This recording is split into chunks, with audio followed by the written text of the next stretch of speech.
Welcome, my dear English student! É ótimo ver que você chegou ao último ano do ensino médio. Vamos revisar algumas estruturas que você já aprendeu e, claro, vamos abordar novos assuntos para você ganhar desenvoltura no inglês. As frases condicionais, bem como o gerúndio e o it, vão ser aprofundadas com novas situações de uso. O it, por exemplo, vai ser estudado no uso impessoal e infinitivo. Nesta etapa, você também vai aprender a relatar o que outra pessoa contou, o chamado reported speech. Mas o desafio não para por aí. Você também vai se aperfeiçoar no uso de verbos modais e dos pronomes relativos. O past perfect, muito usado na Inglaterra, vai ser um dos nossos temas. Dedique-se ao estudo do inglês. Nos dias de hoje, com a globalização, com as informações e as culturas se relacionando cada vez mais, o conhecimento da língua inglesa se torna mais e mais importante. Estudar vale a pena para o seu crescimento pessoal e profissional. Então, let's start!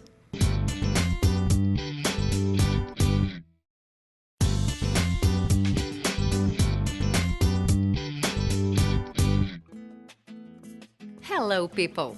Nesta etapa, vamos aprender a quantificar em inglês. O que vamos aprender auxilia muito na comunicação, pois a toda hora nos referimos a quantidades.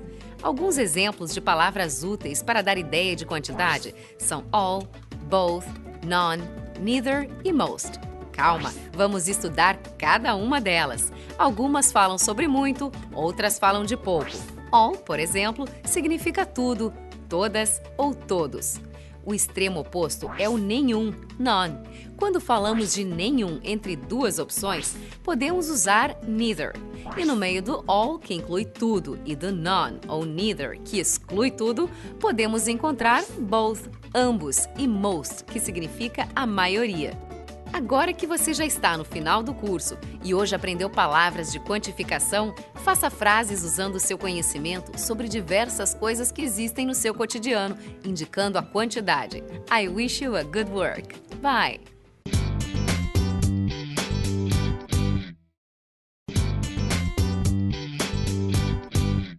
Vamos aperfeiçoar a nossa comunicação em inglês aprendendo as palavras que indicam quantidades. Por exemplo, all significa tudo, todos os ou todas as.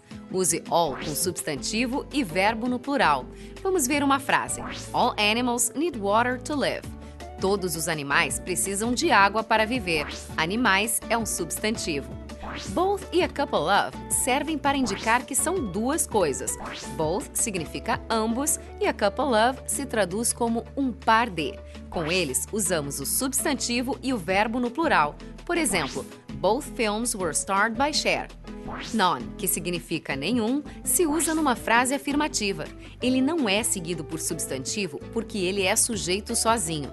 Por exemplo, alguém pergunta se você tem dinheiro e você quer dizer que não tem nada de dinheiro. A resposta fica I have none. Se for traduzir literalmente, pode parecer estranho em português dizer eu tenho nenhum. Mas lembre-se que em inglês só podemos usar uma negação na frase. Até a próxima. Bye!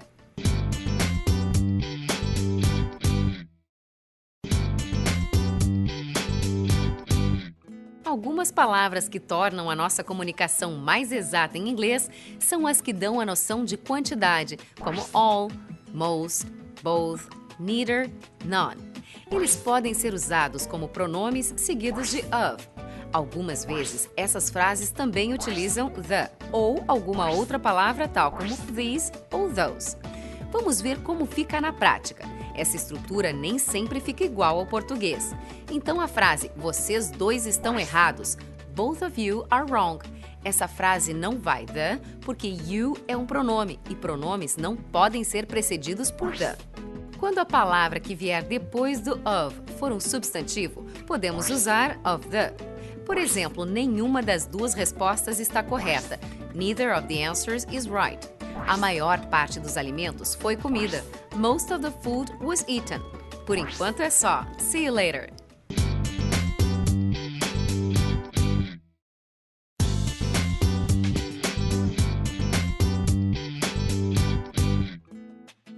Hello, you! Vamos tratar dos conectivos, palavras que ligam as nossas ideias, organizando a comunicação.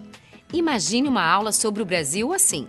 Os gaúchos gostam de churrasco, faz frio no inverno como Santa Catarina, bebem chimarrão, apreciam a festa de São João como na Paraíba. A festa é diferente.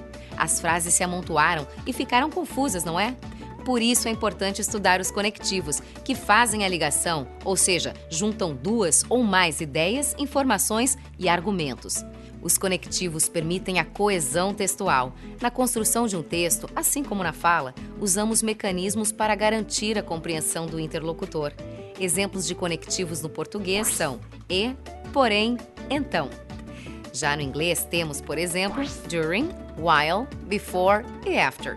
Esses conectivos são referentes a tempo, a sequência em que ações acontecem. Há também conectivos de contradição ou oposição, como however, but. Aproveite e melhore tanto a sua escrita quanto a sua fala usando conectivos. Bye!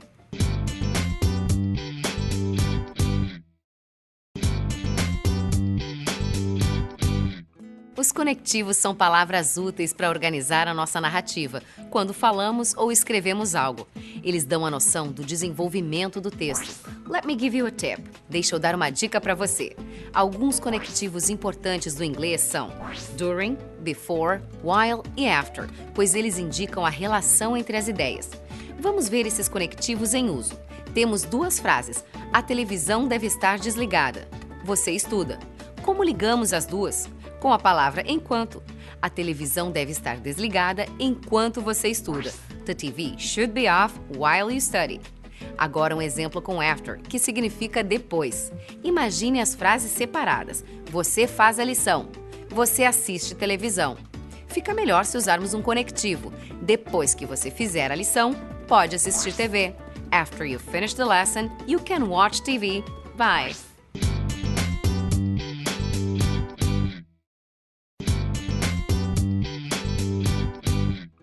Você já sabe que para uma boa apresentação escrita ou oral, precisa de conectivos. Eles dão a noção do desenvolvimento dos acontecimentos ou da sequência de ideias. Com os conectivos de tempo, conseguimos entender o que acontece antes, durante e depois. Na ordem dos acontecimentos, podemos usar os conectivos antes, before, durante, during, enquanto, while, depois, after. Mas também existem os conectivos de explicação, em que uma frase explica o que acontece na outra. São conectivos de causa. Por quê? Pois, por causa de. Em inglês fica because. Já que, visto que, em inglês, since. Outros conectivos que você pode agregar à sua lista e começar a usar nas frases são os que indicam razão, motivo, em virtude de, devido a, em razão de. Em inglês, podem ser traduzidos por due to ou as a result of. Na língua inglesa, há muitos conectivos. Pesquise, faça frases e melhore seu English. Good luck! Bye!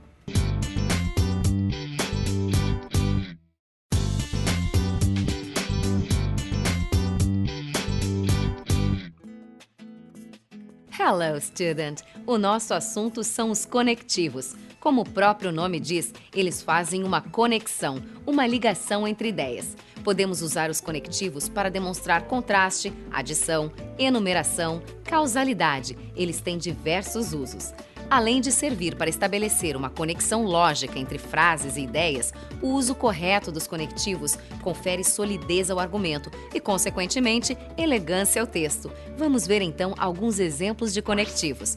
But, despite the fact that, although, despite, in spite of.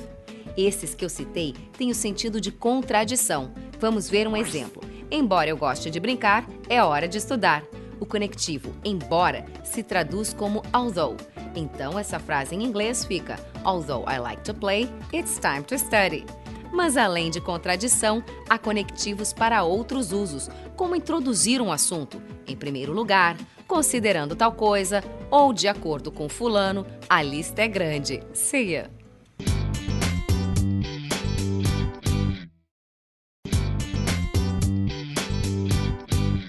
Hi! Uma das preocupações quando estamos aprendendo um idioma estrangeiro é fazer a ligação entre as frases, juntar as ideias. Para isso, usamos as linking words, ou palavras de ligação. As conjunções servem para fazer relações de diversos tipos no inglês, assim como no português. Podemos passar a noção de algo consecutivo usando então, depois ou a ideia de conclusão. Portanto, por isso, também podemos passar a explicação, porque, visto que, ou ainda informar acréscimo. Além disso, além do mais. Vamos ver um exemplo? Você pode ir comigo à praia, ao menos que você tenha que estudar. Esse ao menos que, unless, em inglês, é uma conjunção, pois fez a ligação entre duas frases. João parou de fumar porque quer ter saúde. Nessa frase, porque ou because é o termo de ligação. Faça exemplos usando outros conectivos. Good luck on your studies!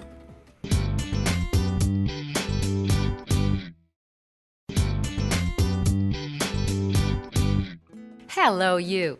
Quando já sabemos diversas palavras em inglês, o próximo desafio é dar elegância ao texto, seja falado ou escrito. Para isso, há vários recursos.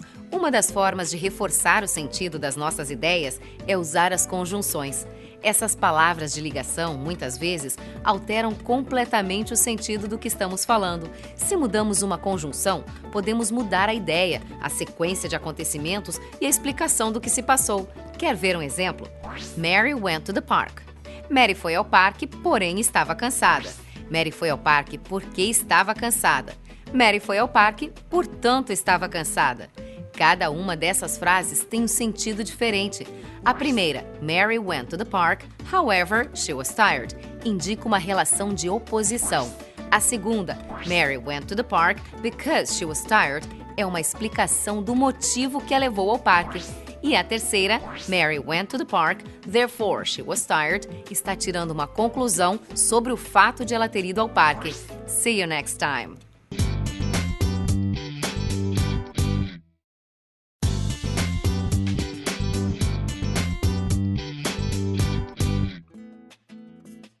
Hello, dear student! Vamos analisar o uso de verbos no gerúndio e no infinitivo. Precisamos reconhecer a diferença entre eles, pois a frase muda de sentido se escolhemos usar um gerúndio ou um infinitivo para o segundo verbo. Vamos ver um exemplo prático. Se eu disser I stopped smoking, onde o segundo verbo aparece no gerúndio, a tradução será eu deixei de fumar, larguei o vício. Agora, se dissermos I stopped to smoke, o sentido muda. O significado dessa frase é que eu interrompi alguma atividade e fui fumar, ou seja, eu parei algo para fumar.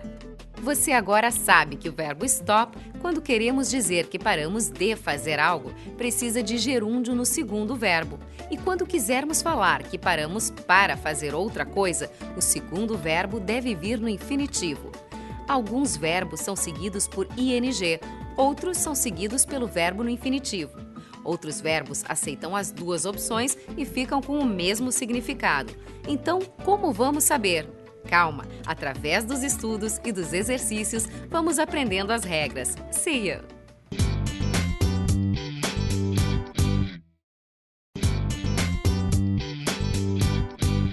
Nas frases em inglês, alguns verbos são seguidos de infinitivo ou de gerúndio, e às vezes dos dois. Cada palavra chama uma outra, ou seja, as palavras precisam de complementos e possuem uma ordem de aparição. Os adjetivos, que são características como qualidades e defeitos, são seguidos de infinitivo. Vamos ver na prática. Você está procurando um carro na cor vermelha para a empresa. Então, diz para o vendedor na concessionária, é importante ser vermelho. A palavra importante é um adjetivo, então o verbo depois dele virá no infinitivo. A tradução fica It's important to be red. Já as preposições são sempre seguidas de gerúndio, que se formam a partir da base do verbo mais ing. Por exemplo, se o verbo for listen, só acrescentamos ing, listening. Então vamos ver uma frase com preposição e verbo no gerúndio depois. Ela não estava preocupada em ouvir. She wasn't worried about listening. About é preposição, por isso o verbo que vem em seguida está com ing. See you later. Bye.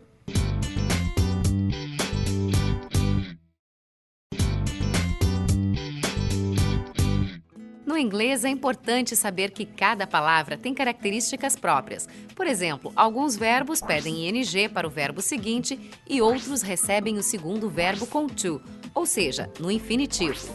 Há expressões comuns com go mais gerúndio, que descrevem atividades. Por exemplo, go shopping significa ir às compras. Go fishing, ir pescar. O gerúndio, que é o verbo mais ing, também pode ser o sujeito de uma oração.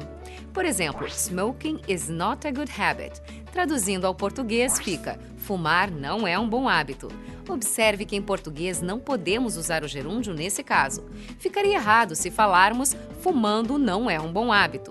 Nesses casos, o gerúndio em inglês equivale ao infinitivo em português. As listas dos verbos em inglês que trazem o modo gerúndio são longas, mas devem estar sempre à mão para consulta. Verifique as listas antes de fazer os exercícios, como forma de memorizar, aos poucos, a regência dos verbos. Bons estudos! Bye!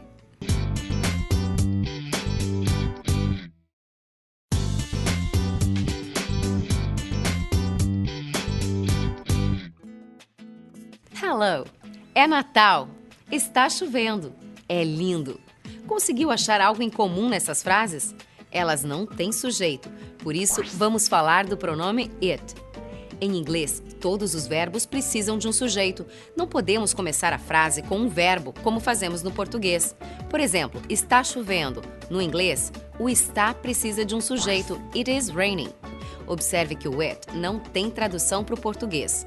Outro uso muito comum do it é para falar das horas. Em português dizemos são 2 horas. Em inglês, it is 2 o'clock. Observe que o it não tem tradução. Ele só está na frase porque o verbo precisa de um sujeito. O uso do it pede atenção. Então, it's time to study. Está na hora de estudar. Bye!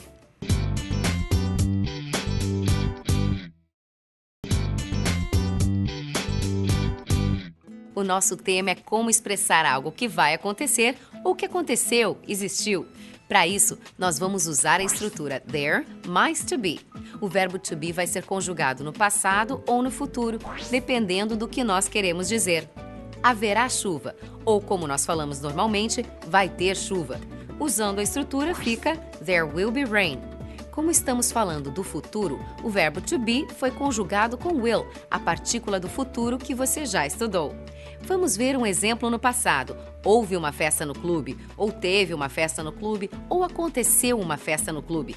Em português, todas essas formas falam da existência da festa. No inglês, there was a party at the club.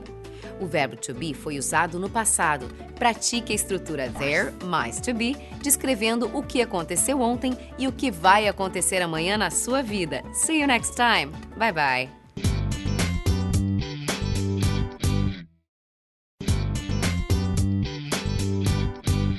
O inglês é a língua universal do trabalho. As empresas fazem negócios utilizando a língua inglesa. Mas quando comparamos com o português, tem algumas diferenças.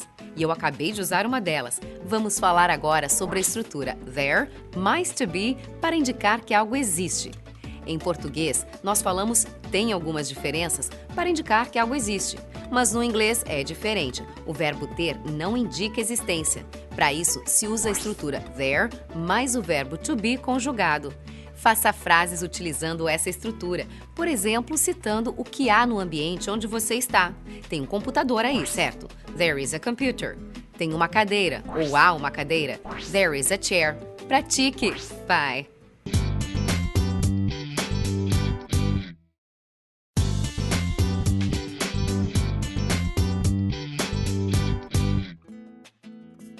Hello, dear student! Vamos estudar os verbos modais no passado. Vamos lembrar que os modais são aqueles que funcionam como verbos auxiliares, pois precisam da companhia de um verbo completo, ou seja, um verbo de ação, que vai funcionar como o verbo principal da frase. Talvez os modais mais conhecidos sejam can, may, might, could, must e should. Espero que você já tenha estudado alguns deles. Para relembrar, vamos ver um exemplo. It's late, I should go. É tarde, eu devo ir. Should é o verbo modal do nosso exemplo, que está acompanhando o verbo go, ir. O uso do modal no passado também fica mais fácil quando usamos exemplos. Olha essa situação. Eu preciso pegar o ônibus das 5 horas. Agora são 5 horas e 2 minutos. Eu devia ter saído mais cedo para não perder o ônibus. O modal na frase eu devia ter saído mais cedo está no passado. Em inglês fica I should have left earlier. Então, o passado desse modal assume a estrutura should mais have mais particípio passado do verbo principal, vai.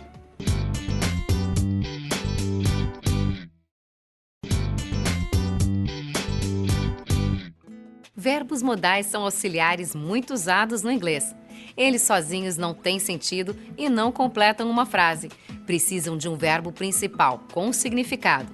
No tempo passado, os modais não se alteram para formar uma frase no passado. Ou seja, should continua should no passado. A única exceção é o can, que no passado vira could. Os modais também não levam S na terceira pessoa do singular no presente, como os verbos normais, porque os modais não se conjugam. Então, para indicar que a frase do modal está no passado, se usa uma estrutura assim: o modal mais have mais o particípio passado do verbo principal. Esse particípio você encontra na terceira coluna na tabela de conjugação de verbos em inglês. Vamos ver um exemplo. Eu poderia ter ido à festa, mas não fui. Poderia é um modal could e o particípio passado do verbo ir, go, é gone. Então a tradução ao inglês fica I could have gone to the party. Vai!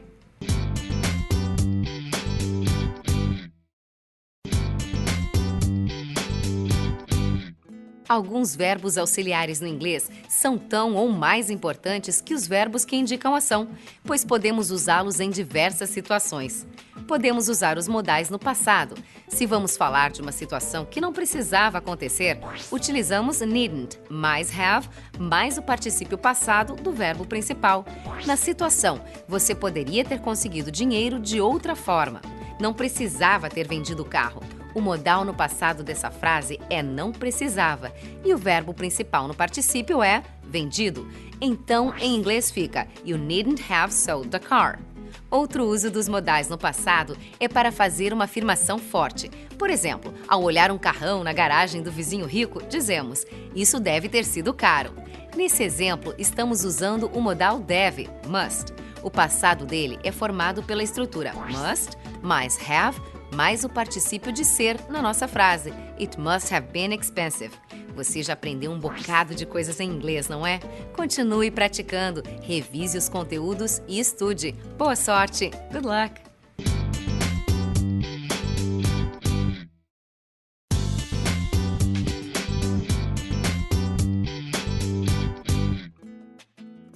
Hello!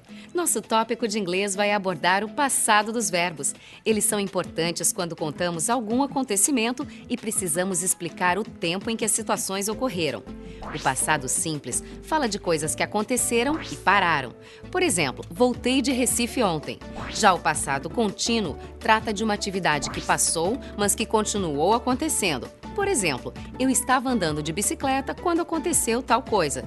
Existe um outro tempo verbal para falar sobre uma ação do passado que durou bastante tempo. Também serve para uma ação no passado que nós não sabemos exatamente quando terminou. Esse é o Present Perfect. Alguns exemplos. Eu morei na Áustria por 12 anos. I have lived in Austria for 12 years. Não fica claro quando aconteceu e quando acabou. O Present Perfect não tem um equivalente exato em português, mas ele é muito útil na língua inglesa. Por isso, é importante que você dedique um tempo para estudar os passados. Bye, bye!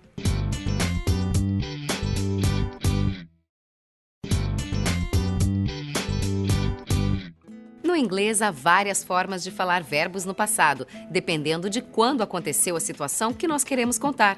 E vamos falar agora sobre o Past Perfect, que é um passado que aconteceu antes de outro passado, ou seja, ele fala de uma ação que aconteceu antes de outra ação. Com exemplos fica mais fácil, não é? Ontem à noite, quando João chegou na festa, todos já tinham ido embora. Todos foram embora antes do João chegar na festa. Então, a tradução de todos já tinham ido embora vai ficar no Past Perfect, porque é o passado mais distante. Everybody had already gone. E a outra parte da frase, quando João chegou na festa, vai ficar no passado simples, when João arrived at the party. Então, lembre-se, o Past Perfect indica um passado mais distante que outra situação que também aconteceu no passado. Uma ação que ocorreu antes da outra. Além do Past Perfect, aproveite para revisar outras formas de passado que existem no idioma inglês. Good luck!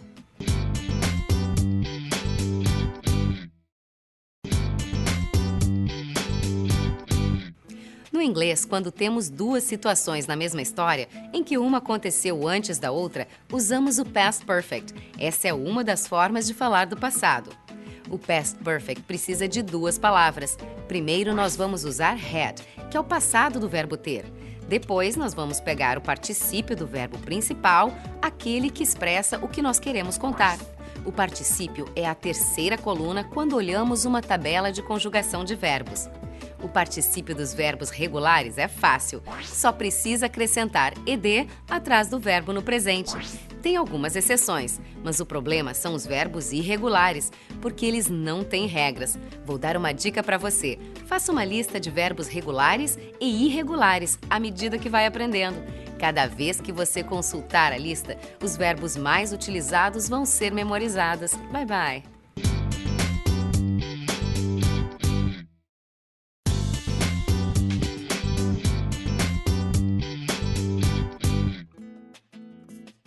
Hello, student! A comunicação é uma das grandes capacidades do ser humano. Mas para uma boa comunicação, não basta saber falar. Em qualquer idioma, é preciso passar uma mensagem clara, limpa e não deixar dúvidas em relação ao conteúdo. Então vamos melhorar a nossa comunicação na língua inglesa através do estudo dos pronomes relativos. Who, whom, where, that, which, whose e when. Os pronomes relativos são usados para ligar duas orações. Who e whom são utilizados para referência a pessoas. Vamos ver um exemplo do uso do who. That is the man who works with me. Aquele é o homem que trabalha comigo. O pronome relativo who se traduz como que quando falamos de pessoas. Os outros pronomes relativos são which, que se refere a coisas ou animais, that, que se refere a pessoas, coisas ou animais, where é usado para lugares, when é para se referir ao tempo e whose indica posse. Pratique identificando esses pronomes nos textos. Vai! Nosso assunto são os pronomes relativos, palavrinhas que unem duas orações, substituindo um substantivo ou um pronome. No inglês, os pronomes relativos são who, whom, where, that, which, whose e when. Who se refere só a pessoas, which se usa para animais ou coisas, e o that pode ser usado para substituir qualquer um desses dois, who ou which. Quer ver? A frase professor é alguém que ensina pode ser traduzida como a teacher is someone who teaches, ou no inglês falado, a teacher is someone that teaches. Na escrita, dê prioridade para o who quando se referir a pessoas, porque o that é mais informal. E para encerrar, um exemplo do which. A joke is something which makes us laugh. Piada é algo que nos faz rir. Fazendo a substituição com that, fica a joke is something that makes us laugh. Agora é sua vez de criar frases. Good luck!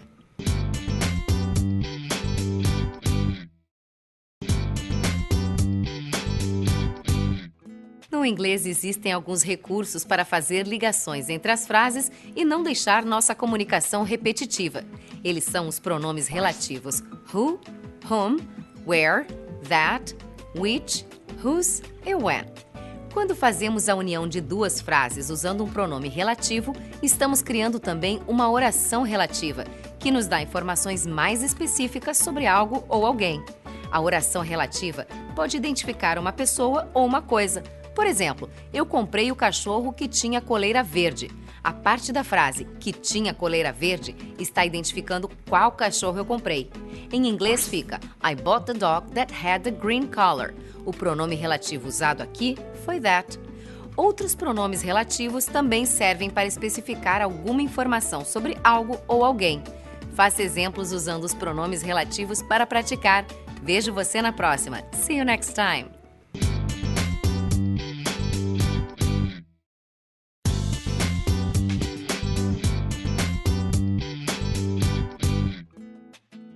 Hello, dear student! Vamos falar sobre os discursos direto e indireto. O discurso direto é o que eu estou fazendo agora, estou falando com você.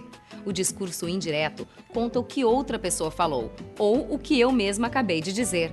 O discurso indireto é um relato. Ele trata de quem disse o quê e como disse. Os verbos mais comuns do discurso indireto são to tell, contar, to say, dizer e to talk, falar. Vamos ver um exemplo. Minha mãe contou que teve alguns problemas no trabalho ontem. Em inglês fica: My mother said she had some problems at work yesterday.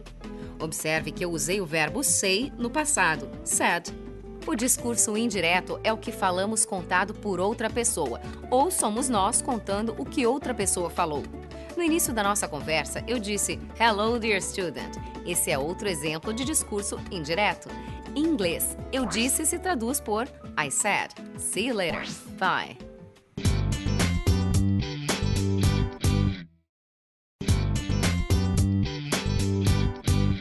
O discurso indireto no inglês serve para relatarmos o que outra pessoa falou. Para usar essa forma de contar algo, precisamos lembrar de alterar o tempo verbal. O que a pessoa contou no presente geralmente vai para o passado quando reportamos para outras pessoas. Observe a troca do tempo verbal neste exemplo. João chega na casa da mãe e comenta: Estou trabalhando demais, até durante o fim de semana. No dia seguinte, a mãe de João encontra uma amiga no supermercado. A amiga pergunta: E o seu filho, como está? A mãe de João responde: Ele anda muito cansado. Ontem ele comentou que estava trabalhando demais, até no fim de semana. Você pode comparar a frase do João, estou trabalhando demais, com o tempo verbal que a mãe usou ao relatar. Ele comentou que estava trabalhando demais. No discurso direto, João usou o presente. Já no discurso indireto, a mãe usou o passado. See you next time.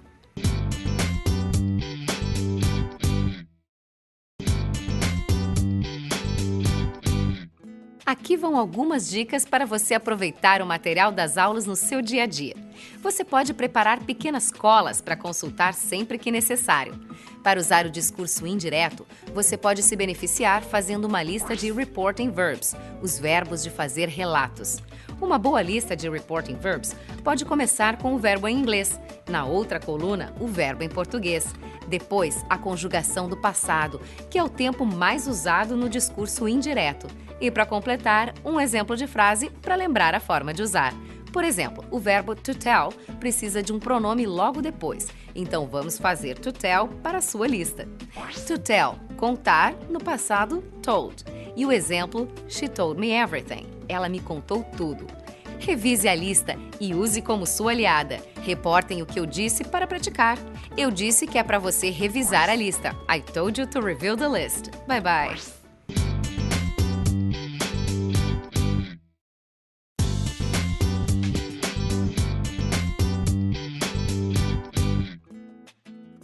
Hello, my friend! O nosso tema agora são as orações condicionais. São orações que expressam uma condição para que algo aconteça.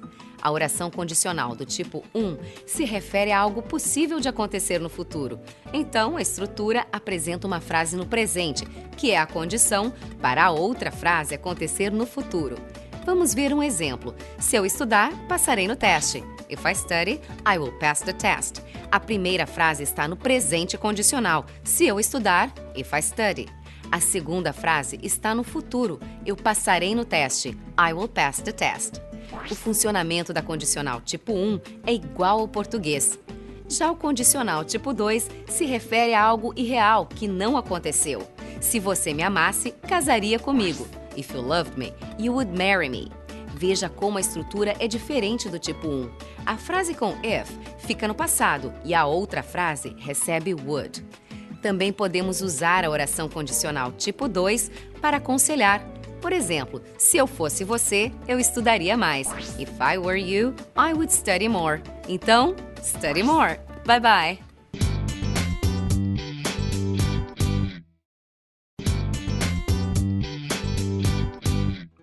No inglês, quando nós usamos a palavra if, sabemos que a situação é hipotética, isto é, a situação é possível, mas não real. A forma condicional do tipo 2 usa a estrutura if mais passado simples e na outra frase would ou apóstrofe de mais o verbo para falar de situações que são possíveis, mas improváveis. A música Change, da cantora inglesa Lisa Stansfield, apresenta alguns exemplos desse tipo de condicional, chamado de tipo 2. If I changed my world into another place, I wouldn't see your smiling face. Eu não vou traduzir essa frase, vou deixar essa tarefa para você depois que terminar de assistir ao vídeo. Mas vamos estudar a estrutura. If I changed está no passado. I wouldn't see apresenta would mais o verbo see. Como você pode ter notado, o would está na negação. Would not virou wouldn't. Então memorize. A frase condicional com if fica no passado e a frase consequência vai no futuro do pretérito com would. See you later. Bye.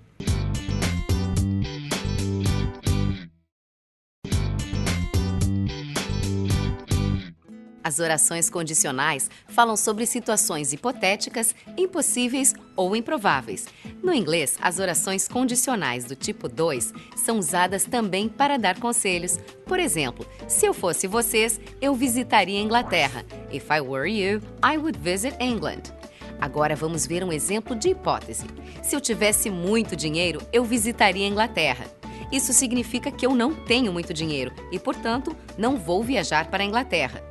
No inglês, a tradução fica If I had a lot of money, I would visit England. A estrutura do condicional é a mesma para o conselho ou para a hipótese impossível. A frase que leva if, que apresenta a condição, vai com o verbo no passado. A outra oração, que apresenta a consequência da condição, vai no futuro do pretérito, que é would. Tente fazer outras frases condicionais dessa forma para praticar. Algo impossível. Se eu fosse presidente do Brasil, eu daria mais dinheiro para a saúde. Ou algum conselho. Se eu fosse minha mãe, eu faria tortas para vender, porque as tortas dela são maravilhosas. Bom trabalho. Bye, bye.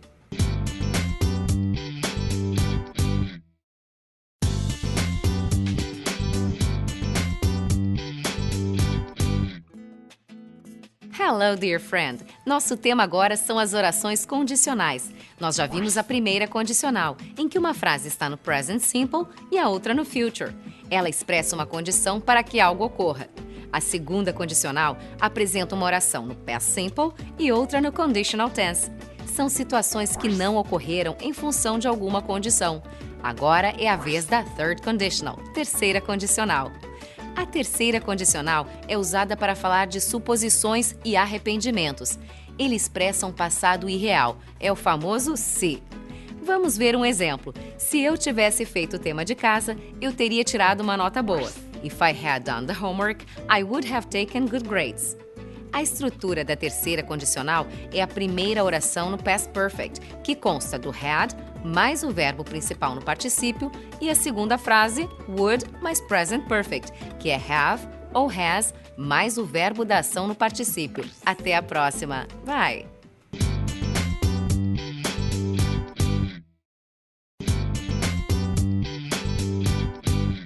A terceira condicional do inglês trata de situações que não aconteceram, situações que imaginamos que poderiam ter acontecido se alguma outra coisa ocorresse no passado.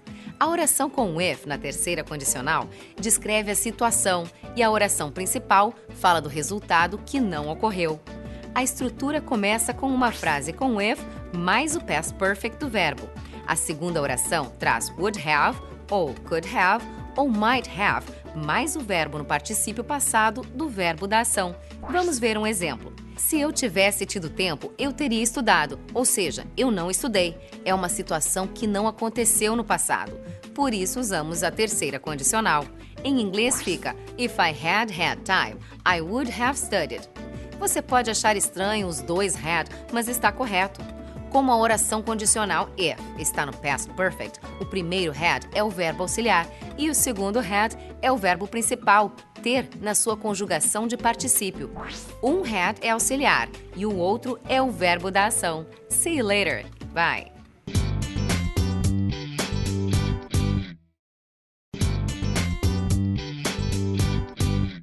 Ah, se eu soubesse, se tivessem me avisado, se eu tivesse ouvido a minha mãe. Na vida fazemos muitas especulações sobre o que poderia ter acontecido de forma diferente. Para isso, em inglês, existe a terceira condicional, que é útil também para falar de situações práticas de um passado que não aconteceu. Vamos comparar com o que deveria ter acontecido. A terceira condicional traz duas orações na mesma frase. Por exemplo, se eu tivesse ido para lá, eu teria escolhido outro meio de transporte. O que podemos entender com essa frase é que eu não fui para lá, ou seja, o condicional apresentou uma situação hipotética no passado. Em inglês, esse exemplo fica: If I had gone there, I would have chosen another transportation. Outro exemplo: se alguém tivesse explicado melhor a direção, nós não teríamos nos perdido. Ou seja, nós nos perdemos. If someone had explained the directions better, we wouldn't have gotten lost. Estude bastante o terceiro condicional, porque ele reúne tempos verbais diferentes. Bye bye!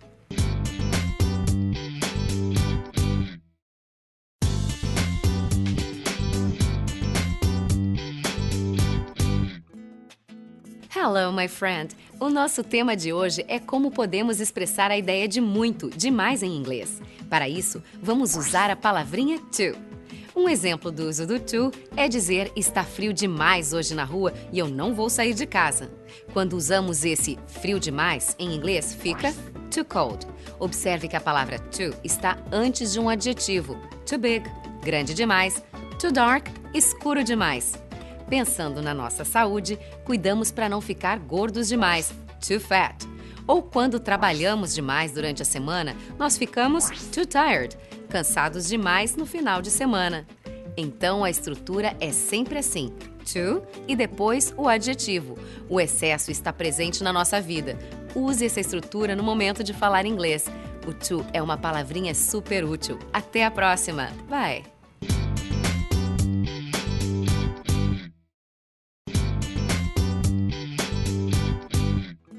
Como podemos indicar exagero ou excesso em inglês?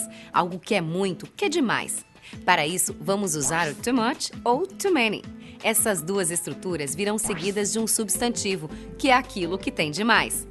Too much significa demais e é usada quando seguido de um substantivo no singular. Por exemplo, açúcar demais no meu café. Too much sugar in my coffee. Como sugar, açúcar, é singular, usamos too much. Se for uma palavra no plural, usaremos too many. Por exemplo, eu tenho livros demais. I have too many books. Livros está no plural, então usamos too many books. A estrutura é sempre essa para indicar excesso de alguma coisa. Começa com o too, então nós escolhemos o much ou o many de acordo com a palavra que vier depois. Se o que nós queremos mostrar a quantidade for singular, usamos much. Se for plural, usamos many. Bons estudos! Bye bye!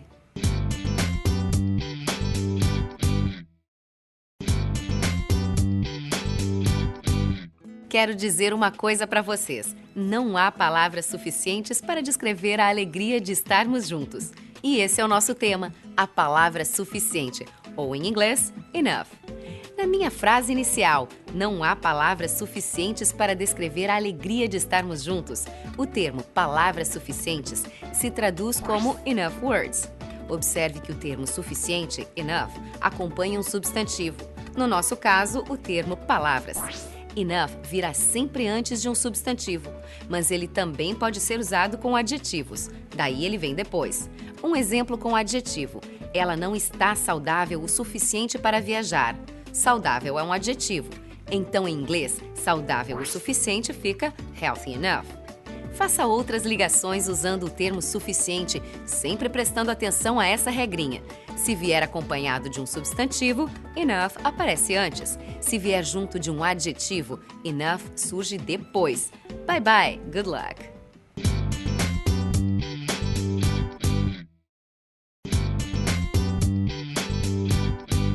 Hello again! Depois de tanto estudar a cultura e o idioma inglês, você já pode se considerar um cidadão do mundo. Você já pode dizer que tem conhecimento em inglês e pode até ajudar outros colegas que estão iniciando. O conhecimento é um bem precioso, porque ao conquistá-lo, sempre buscamos saber mais. E quando compartilhamos, ganhamos mais conhecimento. Continue sempre buscando novas conquistas no idioma. Não importa se são verbos, preposições, opiniões, textos de notícias, tudo é saber. E ao estudar esses assuntos, você vai conquistando uma autonomia cultural e um conhecimento individual maior. Muitas vezes precisamos conhecer a história de outras pessoas para entender e valorizar o nosso próprio papel no mundo. E lembre-se de colocar em prática o que aprendeu. Saber parado não serve para nada, enferruja. I wish you all the best!